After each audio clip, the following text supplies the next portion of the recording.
¿por qué es una charla de filosofía de la inteligencia artificial y no de ética? Particularmente, que es lo que más voy a mencionar, porque hay mucha interrelación entre las perspectivas filosóficas. O sea, vos podés preguntarte si está bien o mal hacer cierta cosa, no sé, tipo, está bien o mal matar a una persona, bueno, ¿qué es lo que pensás que es una persona? Influye en eso. Bueno, si crees en el infierno y en el cielo, la moral tiene ciertas implicancias. Si crees en, o sea, tus creencias metafísicas, tus creencias sobre cómo es el mundo, influyen en la ética. Entonces me parecía sensato hablar de filosofía en general, porque hay muchas cosas de, bueno, cómo tratamos a las máquinas que dependen de a qué nos referimos con inteligencia artificial, de si estamos hablando de una máquina que esté pensando como nosotros, o si estamos hablando de un mero instrumento para resolver un problema específico de computación. Y hay dos preguntas centrales que voy a hablar en la charla, que son uno de índole metafísico, que significa, que es básicamente qué es la inteligencia artificial, a qué nos referimos cuando hablamos de inteligencia artificial, esta parte del pensamiento, de las máquinas, esta pregunta que tenemos bastante hoy, muchas personas. Y otra más de filosofía práctica, más de ética y de política, que es básicamente qué futuro queremos para la inteligencia artificial, cómo queremos que el mundo que estamos creando hoy como sociedad, que empiece a involucrar cada vez más en todos nuestros aspectos la inteligencia artificial, bueno, de qué manera queremos manejarnos, qué riesgos conlleva, cómo estaría bueno encararlo. Entonces, la primera pregunta, que es la inteligencia artificial, voy a mencionar una parte que es como un debate filosófico que se dio al principio de estos planteos, que empieza por el concepto de test de Turing, que varios ya deben haber escuchado hablar. Después un contraargumento al test de Turing, ahora voy a pasar a explicar estas cosas, y después ciertas distinciones entre conceptos que son útiles a la hora de hablar de inteligencia artificial, de entendernos a qué nos referimos. Bueno, en 1950, Alan Turing, un científico de la computación, el primer científico de la computación, escribió un paper que se llamaba que se traduce al castellano como Pueden pensar las máquinas en general, refiriéndose a, bueno, puede una máquina, o sea, en un contexto en el cual había mucha gente religiosa, había muchas posturas que decían es imposible que una computadora sea como nosotros, el chabón, bueno, estaba toda esta discusión, empezaban a surgir estas perspectivas computacionales que intentaban modelar el razonamiento humano, y mucha gente de arriba decía es imposible que una máquina piense como nosotros. En el marco de esta pregunta, Alan Turing lo que dijo fue, bueno, reformulemos la pregunta, porque, o sea, nunca yo puedo saber si otra persona está pensando, no puedo meter en la conciencia del otro. Entonces lo que él reformula la pregunta y se pregunta otra, que él dice, bueno, cambiémosla por esta, que es una pregunta que sí tiene sentido preguntarse, porque la otra nunca vamos a poder llegar a un acuerdo, porque es más una cuestión de fe, decir si alguien tiene conciencia o no. Se pregunta, ¿puede una máquina ganar el juego de la imitación? El juego de la imitación es la transformación de esa pregunta desde una perspectiva interna, es decir, bueno, tiene subjetividad, adentro suyo hay una mente, a una perspectiva de la conducta, es decir, se puede comportar de una manera en la cual no diferenciemos eso de algo que tenga efectivamente una mente. O sea, cambió el debate de una perspectiva mental a una conductual. El juego de imitación es un juego que se juega así. O sea, tendrías una computadora de un lado y una persona del otro, tapadas, o sea, en otro cuarto, que están escribiendo en una pantallita. Vos podés interactuar mediante la pantalla con ellos. Y hay otra persona que es la que está jugando el juego, o sea, el protagonista de este juego, que está del otro lado de esa pared, y lo que tiene que hacer es, mediante preguntas a la computadora y preguntas a la persona, intentar identificar, adivinar quién es la computadora y quién es la persona. La pregunta de Turing es, bueno, ¿puede una computadora eventualmente ganar este juego? Ganar este juego sería que este tipo falle la mitad de las veces. O sea, que no, es indistinguible del azar la respuesta. O sea que no adivinen que esta es una computadora más de la mitad de las veces. En la transformación de este juego, o sea, la idea era decir, bueno, está bien, o sea, ¿puede una máquina hablarnos de tal manera que sea indistinguible de cómo nos habla un ser humano? Cuando Turing planteó esto, se reformuló, bueno, mucha gente entendió mal este paper y empezó a pensar, básicamente, que Turing lo que estaba diciendo es que esto demuestra que la máquina está efectivamente pensando. De hecho, mucha gente toma, bueno, la película Ex Machina, toman este juego como el garante de que de verdad la máquina está pensando. Turing en ningún momento dice eso, una persona podría inferir que puede relacionarse con eso, pero no necesariamente. Eso es una aclaración. Esto es lo primero que se dijo así oficialmente en la tradición respecto de si pueden pensar las máquinas. Se reformula la pregunta.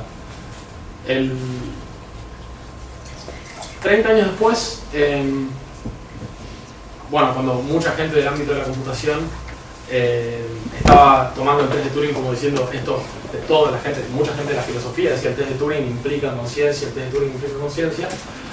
Un tipo que se llamaba John Searle en Estados Unidos, en los 80, formula un experimento mental para contraargumentar contra esto, diciendo el test de Turing, superar el test de Turing no implica tener conciencia.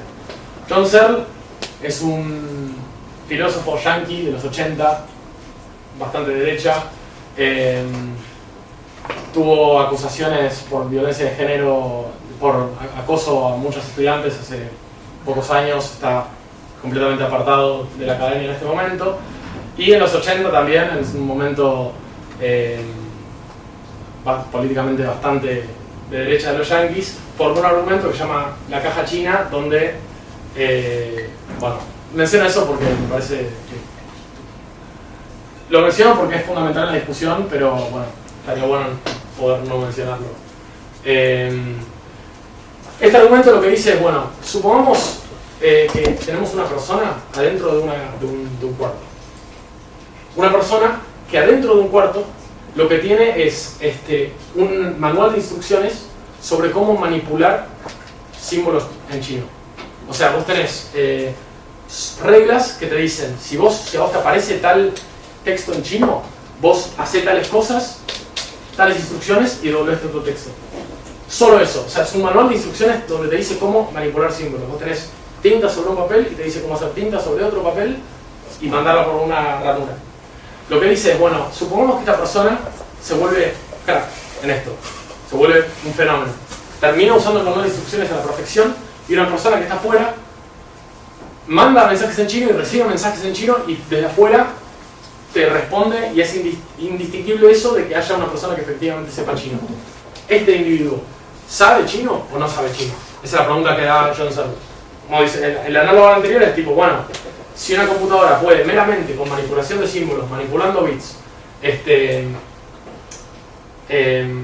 devolverte todo perfectamente, este tipo hace lo mismo y lo que dice John Searle es, efectivamente nadie diría que este hombre sabe hablar chino. La respuesta entonces, este experimento mentalista de discusión es central porque da lugar a tres distinciones que son fundamentales a todo lo que estamos hablando y todo lo que vamos a hablar ahora de inteligencia artificial. La primera distinción es entre sintaxis y semántica. La sintaxis sería la mera manipulación de símbolos, la tinta del papel, los bits de información, los píxeles en la pantalla, y la semántica es el sentido, es la posibilidad interna de realmente estar pensando de que esos símbolos tengan un contenido detrás que sea significativo, como por ejemplo lo es la conciencia humana. Entonces acá se da una diferencia en la inteligencia artificial entre dos perspectivas distintas en las cuales se habla de inteligencia artificial. La inteligencia artificial débil, como diciendo, bueno, está bien, o sea, lo que hace una computadora puede ser considerada inteligencia en un sentido laxo, tipo, hace actividades que son parecidas a las actividades inteligentes que hace la persona, y hay otra perspectiva que es la fuerte, que en la que John Searle dice que en el test de Turing no está, que es la idea de tener sentido, de tener inteligencia, de tener conciencia, de estar pensando internamente. Entonces la idea sería que, bueno, una máquina que supera el test de Turing es inteligencia artificial en un sentido débil, pero no en un sentido fuerte, o no necesariamente en un sentido fuerte, porque se hace fundamental. Y después hay otra distinción que viene más del asunto del test de Turing, que tiene que ver con la inteligencia artificial específica contra la general. El enfoque del test de Turing, la idea es, o sea, la inteligencia artificial general y la específica tiene que ver con lo siguiente. Cuando hablamos de inteligencia artificial, hablamos de una máquina que está haciendo ciertas cosas que consideramos tradicionalmente intelectuales. La inteligencia artificial general es la inteligencia artificial que puede simular o emular o replicar toda la racionalidad humana. O sea, todas las cosas que puede, desde desarrollar una charla sobre cine, hasta sentido del humor, hasta quizás incluso los movimientos humanos, o sea, poder hacer todo lo que hace un ser humano. La inteligencia artificial específica es la resolución de ciertos problemas particulares, que es lo que está sucediendo mucho ahorita. Bueno, ¿por qué mencioné eso? Por lo siguiente. Cuando menciono ahora los problemas éticos que tiene la inteligencia artificial, me voy a basar mucho en las cosas que están pasando hoy en inteligencia artificial. Y lo que está pasando hoy es inteligencia artificial específica y débil. O sea, no máquinas que piensen, ni máquinas que estén emulando la totalidad del comportamiento humano, sino un sistema computacional que puede resolver un problema específico de una disciplina usando álgebra lineal o técnicas que no son hacer que una máquina piense, en general. Bueno, ¿de dónde viene la inteligencia artificial? También es interesante la filosofía acá, porque una de las ramas de lo que confluyó después en la computación y la inteligencia artificial es toda una tradición que se dio desde la filosofía. Empieza con la lógica de Aristóteles y que pasa por Leibniz, por Descartes, por un montón de distintos filósofos que hablaban de la lógica, por Kant, por cómo razonaban los humanos, se preguntaban por estas cuestiones y trataban de formalizar y dar reglas para el racionamiento humano. Y después hay toda otra tradición que viene de Charles Babbage, también de Leibniz, de varios nombres, que lo que trataban de hacer era de hacer máquinas que pudieran resolver problemas específicos intelectuales. Esto se dio a lo largo de toda la historia humana y el primer momento en el que confluyen es con Alan Turing, que a partir de toda la lógica que estaba viendo en el siglo XX, un montón de gente que estaba haciendo reglas lógicas mucho más avanzadas, la álgebra de Boole, la lógica de Frege, un montón de cosas que estaban pasando, él fue el primero en desarrollar, bueno, esto sería una máquina que puede hacer todas estas cosas. Presenta el proyecto de la máquina de Turing, después von Neumann, otro científico, arma una computadora, bueno. La idea es que de estas dos tradiciones, una filosófica y otra ingenieril, empieza este nuevo campo que es la computación, y ahí nace el proyecto de hacer una inteligencia artificial con la computación. Durante todo el siglo XX hubo mucha gente intentando hacer esto, o sea, intentando replicar la inteligencia del ser humano en una máquina. Y estos proyectos fracasaron.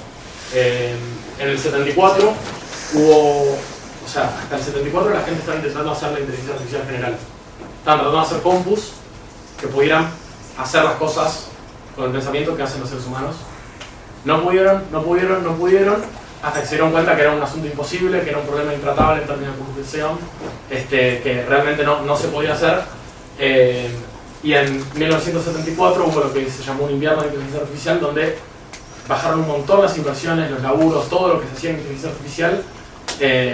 Hubo como un bache de un par de años donde nadie quería invertir un peso en eso. Después se dieron cuenta de este problema y se dieron cuenta que la inteligencia artificial general no se puede replicar la totalidad del razonamiento humano, está muy lejos de eso. Empezaron a tratar de resolver problemas específicos, pero todavía las computadoras eran muy lentas, entonces tampoco lo pudieron hacer, y en 1990 hubo otro invierno. Pero hoy en día, acá hace alrededor de 20 años, ya tenemos el poder de cómputos, tenemos las computadoras suficientes para hacer esto, y ya se tiene claro que el enfoque es la inteligencia artificial específica, o sea, resolver problemas particulares con computadoras. Eso hoy es lo que está haciendo un boom, al nivel que, aunque haya habido inviernos de inteligencia artificial, hay mucha gente que dice de acá no hay más inviernos, o sea, acá la inteligencia artificial se come todo. Pero bueno, es este tipo de inteligencia artificial, no son máquinas que piensen, sino computadoras que resuelven problemas específicos. Lo que tenemos hoy entonces son estos, son sistemas expertos, son inteligencia artificial débil, no general, o sea, digo, no fuerte, específica, y tenemos mucho poder de cómputo. Esto es la inteligencia artificial que hay hoy, y esta es la inteligencia artificial de la cual voy a hablar ahora, cuando mencione algunos problemas éticos y después, obviamente, una sección de debate. Bueno, parte ética y política del asunto. Lo primero entonces es desmitificar la idea de Skynet, del Terminator, de que cuando hablamos de inteligencia artificial, hoy en día, esto es un problema, hay debates muy urgentes en ética e inteligencia artificial. Hay debates que tenemos que resolver ya, porque va a haber que legislar para esto, o sea, no es lo mismo tomar la legislación que pasan de Oxford o de la Unión Europea como país del tercer mundo, o sea, realmente hay un montón de cosas que son debates importantísimos de tener como sociedad, como juventud, y el debate del Terminator no es un debate urgente, o sea, la posibilidad de que los robots se nos rebelen y que los robots se vuelvan malos y que hagan cosas contra nosotros los robots, eso no es un debate urgente. ¿Por qué? Por varias cuestiones. En primer lugar, porque la gente hoy está invirtiendo en lo que es rentable, que es la inteligencia artificial específica y débil, o sea, no armar un robot, un Terminator. Y por otra parte, hay ciertas dificultades en la robótica, que me estoy extendiendo un poco de tiempo, así que no voy a mencionarlo tanto, pero los movimientos de un ser humano son teóricamente muy difíciles de implementar, o sea, hay un montón de cosas que, aunque quizás podés modelar algo en un chatbot que te responda texto, hacer que una máquina se mueva como un ser humano, sea como un Terminator, es hoy muy lejano, realmente no está en la agenda técnica del mundo de hoy. Entonces, cuando hable de ética e inteligencia artificial, lo fundamental es son los seres humanos. O sea, cuando hablemos de ética e inteligencia artificial no es si los robots se pueden volver malos, sino, sobre todo, qué seres humanos tienen el poder, tienen el acceso a la inteligencia artificial, qué cosas se pueden hacer, qué pasa con las diferencias sociales en un contexto como hoy con la inteligencia artificial, cuánto más crece la brecha. Eso es lo que a mí me parece central hoy en día en este asunto. Voy a mencionar 4 tecnologías de inteligencia artificial que son hoy las que están creciendo mucho. La primera son las redes neuronales.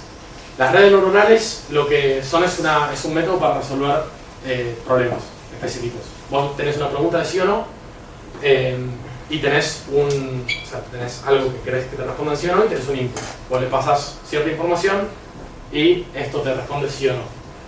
La red neuronal funciona a partir de unos nodos que se llaman perceptrones, que lo que toman es un dato y tienen un parámetro interno, o sea, un numerito interno, que hacen una función con eso y le pasan otro dato al siguiente perceptrón. O sea, son como si fueran neuronitas, donde vos le pasas un 1, le pasas un 0, o algún número entre ciertos valores, y esto hace una mini operación matemática muy simple y le pasa el resultado al siguiente. Y esa es otra mini operación matemática muy simple y le pasa al siguiente. Un montón de capas de eso, y acá te devuelve un resultado. La idea de esto es que los números que esto lleva adentro, o sea, tiene como ciertas variables, cuando vos le vas pasando cada vez más información, los parámetros estos se van ajustando automáticamente hasta un punto en el cual el resultado final responde muy bien a lo que nosotros queremos. O sea, yo le paso una foto de un gato y esto me devuelve que es un gato y le mando que sí. Me devuelve que es un perro y le mando que no, entonces ajusta las mini funciones matemáticas que tiene acá y va pasando así. Entonces la idea es, esto lo que tenemos al final son un montón de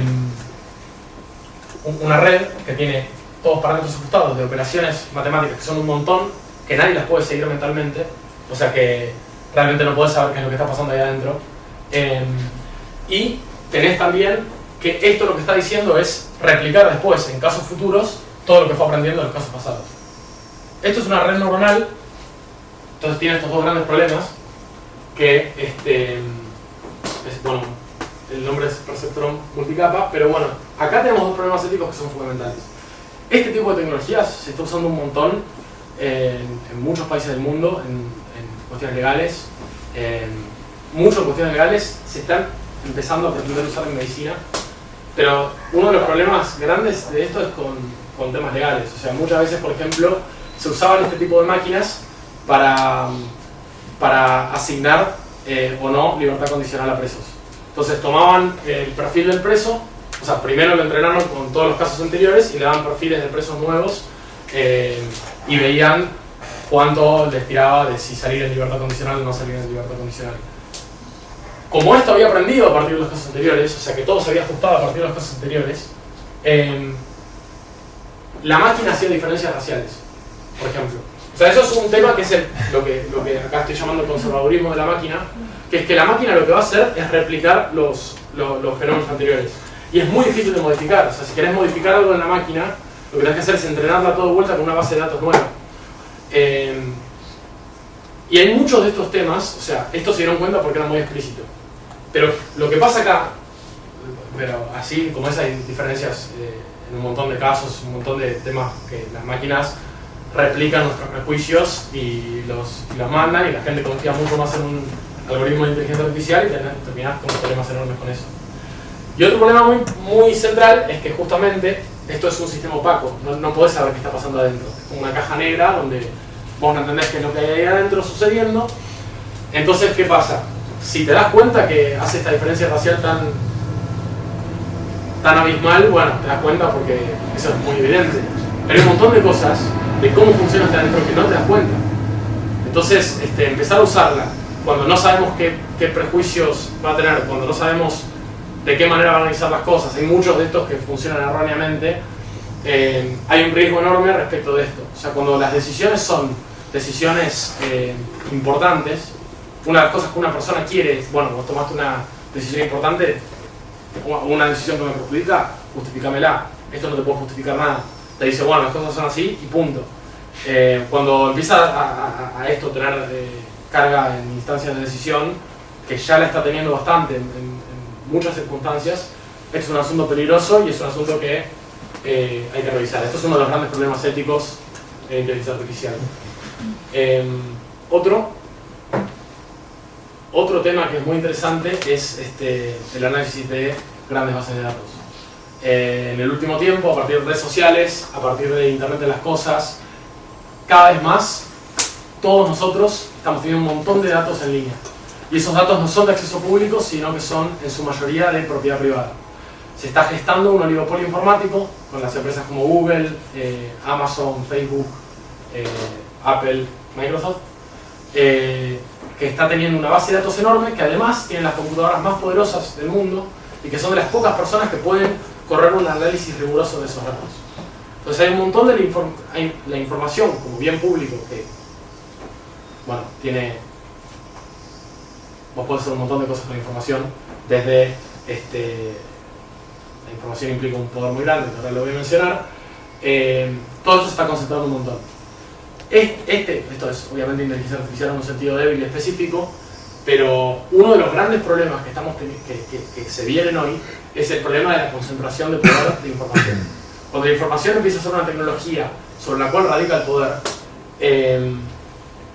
quién es el dueño de esa base de datos donde aprenden las máquinas y quién es el dueño de las computadoras que pueden llevar a cabo los algoritmos necesarios y quién es el que tiene compradas a las universidades y a muchos investigadores que investigan en sus propias empresas y que ocultan los datos al resto del mundo.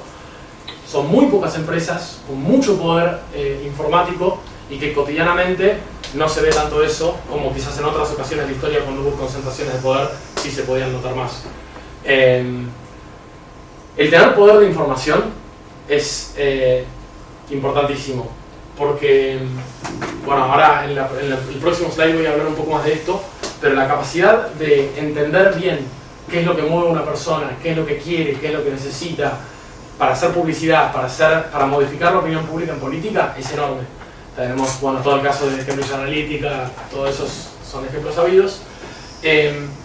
Pero también hay una cuestión que es como una herramienta incluso a nivel político. O sea, en un mundo en el cual gran parte de las leyes no son rigurosamente implementadas, que muchos de nosotros cometemos delitos menores, o sea, te fumas un porro, etcétera, un montón de cosas que son delitos menores, que nadie los implementa. Si alguien tiene la información respecto a todas las personas, de cuál es la lista de delitos menores y lo tiene solo una persona, bueno, esa persona ya tiene un poder incluso legal, o sea, puede torcer la ley contra cualquier persona, y casos análogos hubo en otros momentos de la historia cuando meten preso al Capone, por ejemplo, por evasión de impuestos en lugar de porque no podían probar ciertas cosas, pero ahora este tipo de fenómenos se puede volver riesgosos. Yo tengo un miedo enorme de repente que, o sea, empezás a decir, por ahora no lo están usando, pero el tema es que dependemos de las buenas intenciones de Google o de Facebook para que no lo usen.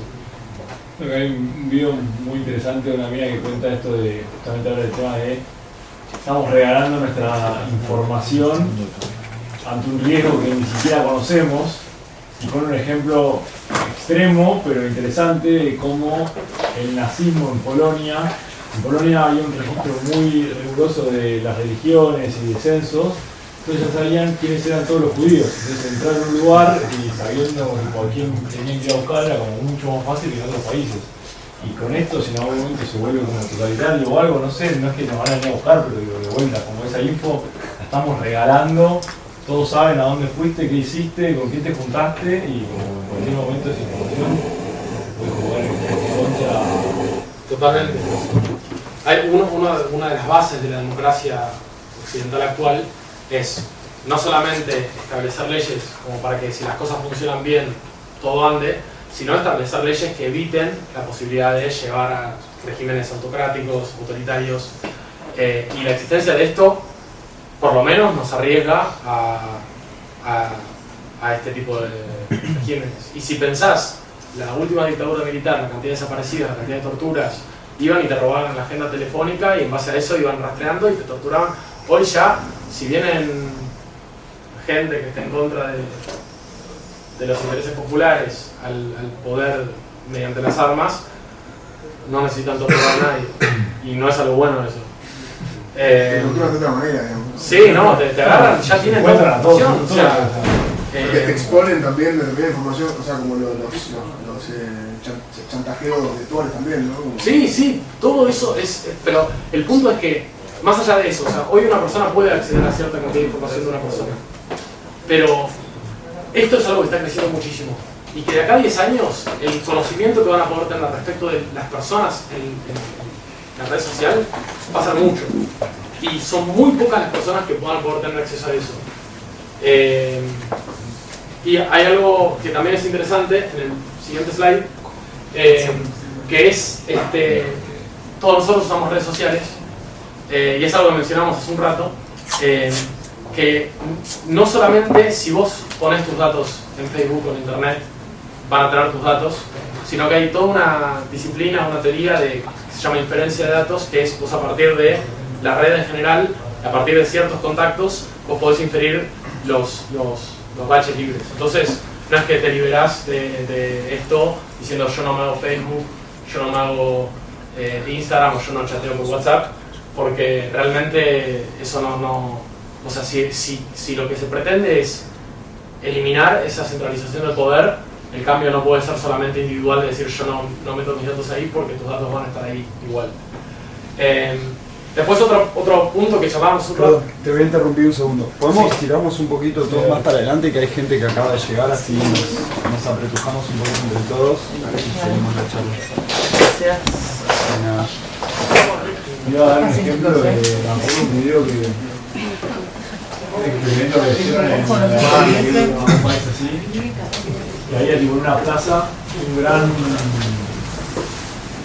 gran carpa y te llamaban y te hacían como que había un chabón que te leía a sentir medio místico, ¿no? Y empezaba tipo, a tirar datos de la persona, le empezaba a hacer cosas, hasta que en un momento le empezaba tipo, a tirar el número de cuenta, como que te podía leer la mano, ¿viste? Y de repente se desprendía y se caía como en una pared al lado y había tipo 10 chabones en computadoras buscando todo, tu data, o sea, habían llegado tipo, a tu número de cuenta a través de tu nombre, nada más, como te sacaban toda la data en un segundo. La información definitivamente está al día de hoy. Lo que nos salva hoy es la cantidad de ruido que hay. Es que está toda la información de la gente que conozco, toda la información de un montonazo de personas en el mundo, y entonces tenés un montón de información falopa por todas partes. Entonces, nada, todavía es medio lejano eso, que tenés que buscar, y el tiempo para buscar a una persona. El poder del Big Data es justamente poder correr. Quería decir algo, que igual para mí también algo importante es que todo bien, la información la tiene Google y la tiene Facebook, pero yo cuando me hice Facebook puse cuando decía aceptar condiciones, puse aceptar y puse enter. Entonces como que no es que Facebook accedió a la información porque quiso, sino que yo hice un input de aceptar también. Entonces como que, o sea, eso no quiere decir que, que pueden utilizar esa información para después utilizarla en publicidad, pero si yo acepté los términos y condiciones, es como que bueno, hay que hacerse cargo como individuo Pero acabo de mencionar también que, aunque es cierto eso, también hay muchos de los datos que se pueden inferir a partir de otros datos cercanos. Claro. Entonces, las máquinas hoy empezarían a poder emular nuestros trabajos intelectuales.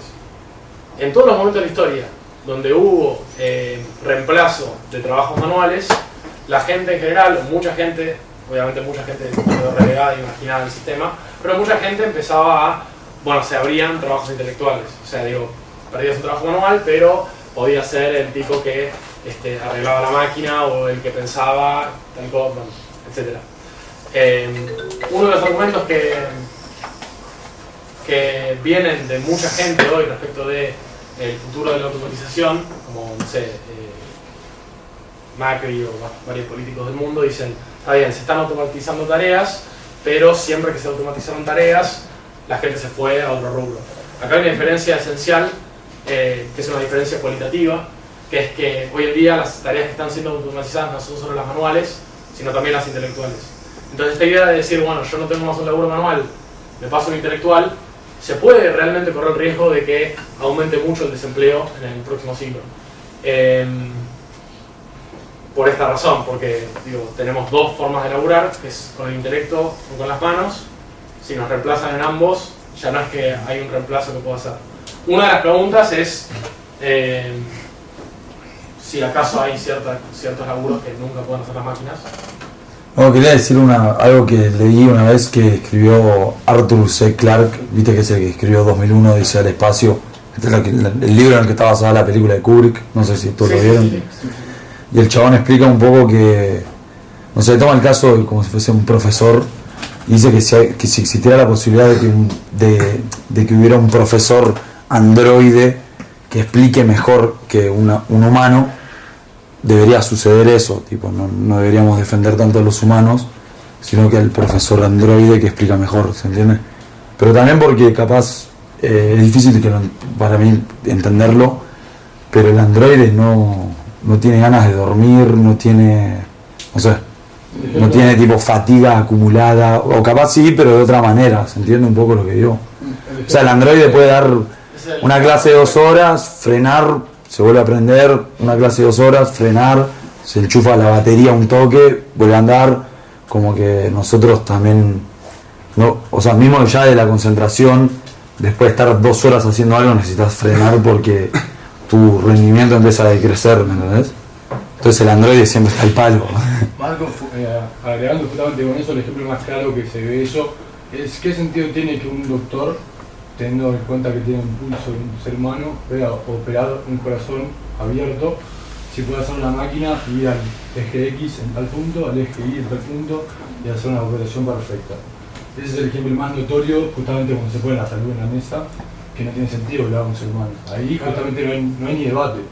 Es que no, una máquina... El estadio técnico igual todavía es muy lejos de eso, porque vos necesitas ahí flexibilidad respecto de qué es lo que estás viendo. O sea, si vos predeterminás, tipo decís va de X, no sé, de punto 1.35 al 1.37, esa la máquina te lo puede hacer perfecto y muy precisamente, pero hay mucho de la identificación, o sea, no sé, la visión de lo que está pasando, la posibilidad de manipular. Eso en general te enfrentas siempre con cosas un poco distintas y esa variabilidad, como también la motricidad fina, son cosas que todavía están muy lejanas a robótica. En principio yo no digo que no. También justamente con la inteligencia artificial ese tipo de casos se podrían poner como inputs y a su vez eventualmente tendrían la respuesta, o al menos una mucho más certera que el humano. Se podría, pero en principio se podría. Pero hoy en día la motricidad fina es uno de los grandes problemas que no están resueltos en robótica. Desde la visión tradicional de tipo programar el robot en general y decir que el robot haga tal cosa, es muy difícil decirle que haga el movimiento fino. Y después la otra perspectiva que sería programar partecitas que funcionen autónomamente y que la interacción genere fenómenos más flexibles. Eso te genera la flexibilidad, pero no te permite la predictibilidad. Cuando tenés muchas cosas interactuando entre sí, no sabes bien cómo se va a comportar. Entonces la idea del doctor, y hubo algunos videos de un coso cortando una uva y no sé qué, todos esos videos y todas esas cosas son muy lejanos. O sea, ese mismo robot, no sé si saben. Sí, el que le saca la piedra de la uva. El que saca la piedra de la uva, bueno, eso había pasado por varios exámenes y lo habían evaluado para ver si se podía usar en salud y bochó todos los tests. O sea, estamos lejos de eso, aunque parezca que no. Además hay una cosa que antes habías mencionado en la paradoja de Moravec, que tiene que ver con eso de los contratiempos que pueden llegar a suceder en una operación, que el médico sabe bien cómo hacerlo por haber tenido mucha experiencia acumulada, pero no sabe bien cómo explicar cómo lo sabe, que es lo que se le llama el conocimiento tácito, que muchas de las tareas de motricidad fina involucran eso, y el problema con ese tipo de conocimientos es que es muy difícil formalizarlos, como para que una computadora pueda emularlos. Claro, eso también es un tema. Sí se dan otras cosas, por ejemplo, ahora en publicidad, ¿viste? Publicidad de productos, una cámara, los brazos esos mecánicos que te hacen como todo un movimiento de cámara súper veloz que lo programás de antes, o sea, el camarógrafo sí es algo que está desapareciendo, por ejemplo. No, eso claro, desde ya. O sea, y es dentro de todo fino, solo que hay. No, pero el punto es ahora, cuando hay porque justo eso también es un poco artístico y eso podría ser una de las cosas que todavía es lejano para las máquinas. No, pero hasta un punto. Sí, obviamente. Porque digo, hay cosas que vos pensás que ya las series las hacen con Big Data, la sinopsis de una serie la sacan con Big Data, o sea, Netflix o Amazon, los dos, agarran, calculan toda la info, qué nos gusta, dónde pausamos, dónde no pausamos, dónde vamos a hacer, lo que fuera, y de ahí dicen, bueno, la próxima serie te conviene que sea de 2 abogados en Manhattan, que no sé. Pero así terminan siendo series de mierda las de Netflix. No, tiene que ver yo comparto, pero hay algo, usan mucho IMDb y justamente el punto empezaba con la diferencia había estado cuando empezaron a hacer esto, que Amazon hacía la sinopsis que le daba la Big Data y Netflix agarraba toda la data y con esa data ellos decidían. Bueno, pero igual es un poco lo mismo que. Ahí había un quiebre, sí, perdón. y por ahí si vos dejás lo que te diga la máquina, caes como en la media para atrás, y si vos a esa info la transformás vos, Claro. quizás caes en la media para adelante. Y obviamente que lo que pasa con Netflix es que se genera una estandarización, como se generó en la industria de Hollywood, del Star System. O sea, vos vas estandarizando todo como solemos hacer los humanos en todo. Sí. Conseguís una fórmula mágica y como vas a tirar toda esa fórmula mágica que va pegando, pero Hasta que se gasta. Claro, pero no la pega siempre también, porque es lo mismo que las producciones tipo de EMI, que son una mierda, pero que venden un montón, que es con lo que EMI, viste, de Sony o lo que sea, que es como Bandana o Mandrú. O sea, está bien, puede generar un producto super mainstream, pero tipo no significa que sí o sí ese producto va a vender un montón, ¿entendés? Por eso una bocha de series, mismo de Netflix, tienen una temporada o en un momento quiebran, porque también es como que van, está bueno lo que decís, porque es cierto que como que el producto se va produciendo a medida que...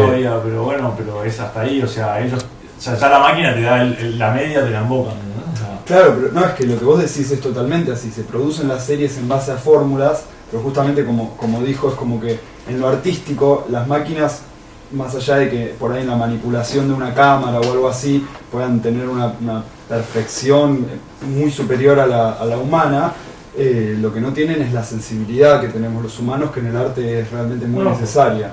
Por ahí en la medicina incluso también, porque vos decís, bueno, abrir un corazón, capaz una máquina lo hace mejor, pero la medicina no es solo abrir un corazón, también es tratar mano a mano con un paciente, y eso una máquina no lo puede hacer.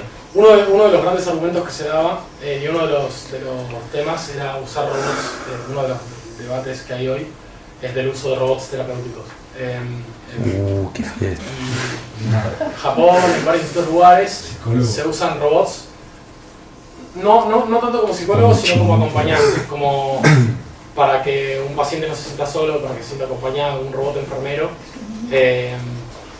Y ahí hay uno de los debates que tiene que ver también con esto de la imposibilidad de emular la motricidad fina, tipo los movimientos más finos, que es que hay mucho de nuestra percepción que no entendemos bien y gran parte de nuestra interacción humana se da mediante razonamientos heurísticos, como resultados automáticos que nos dan sensaciones a partir de movimientos finos de la otra persona.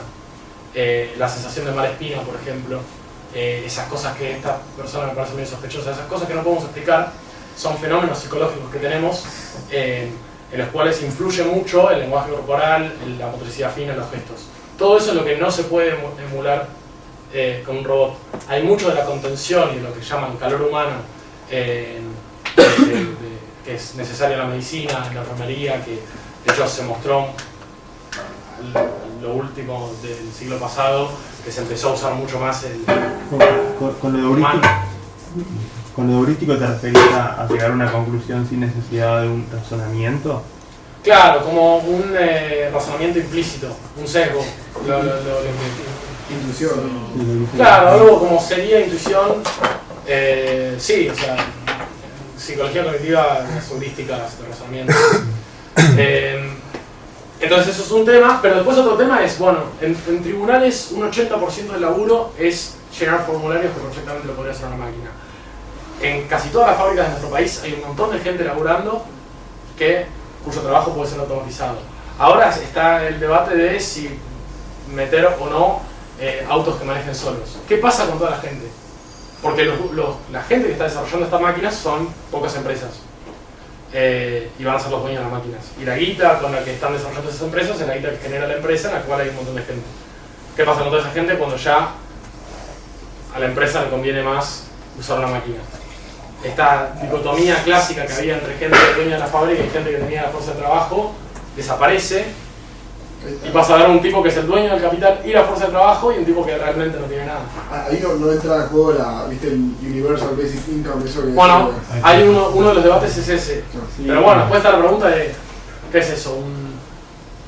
Un lugar donde tenés 5 empresas. No, 5 empresas que todo el mundo que gobiernen, o sea, 5 empresas que gobiernen y un salario universal para el resto donde seamos ciudadanos que no tengan poder de decisión. Claro. No sé si eso es la utopía, porque mucha gente plantea el salario universal como si fuera. Después hay que ver en términos inflacionarios. Es que igual es mucho más probable que pase eso de que una, 2, 3 o 5 empresas manejen una corporación gigante. De hecho, ya más o menos está pasando ahora.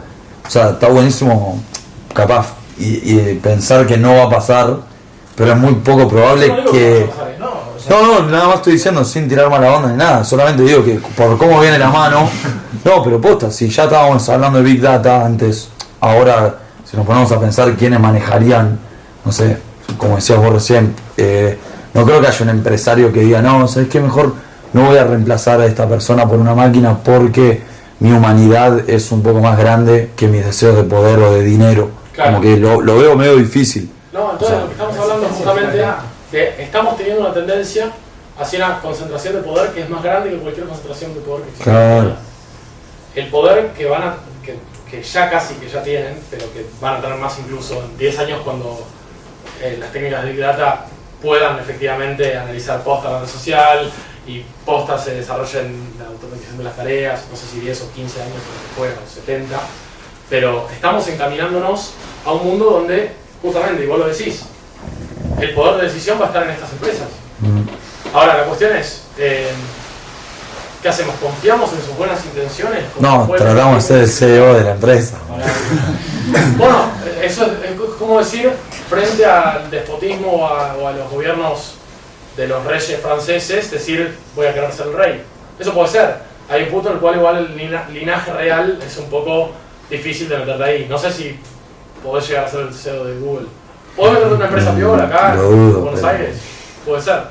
Pero el punto es cuando los debates van a ser tan importantes, ¿quién decide el futuro de la humanidad? No, por ahí sería mejor que esté en tribunales la máquina que en una empresa privada. Bueno, una de las preguntas es la propiedad privada de la maquinaria.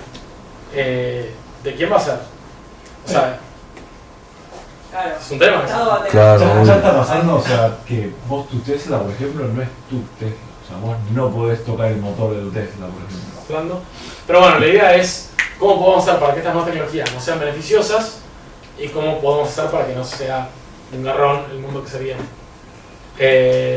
Después, bueno, lo que vos habías mencionado, de que la legislación siempre va como 3 pasos atrás, hay muchas cosas muchas tecnologías en las cuales esto es un riesgo, sobre todo ahora con el dinamismo del mundo de hoy. No sé si podemos esperar 5 años hasta que el poder zarpado lo tenga cierto grupo. Y después también la otra pregunta es, hay muchos casos históricos en los cuales se establecieron muchas normativas para prevenir avances avasallantes en economías, tipo para tratar de retener un sistema económico cuando terminaba el mercantilismo, o para proteger cierto mercado, pero las fuerzas productivas arrastraron con todo, y si vos ya tenés de tu lado la posibilidad de modificar la opinión pública y ya tenés de tu lado la capacidad de hacer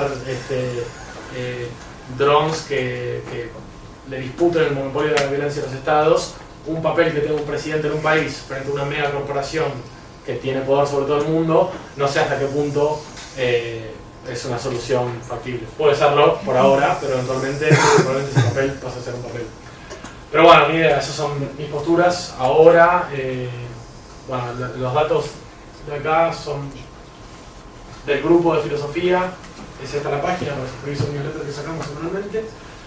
Y bueno, básicamente es ya está abierto para el debate.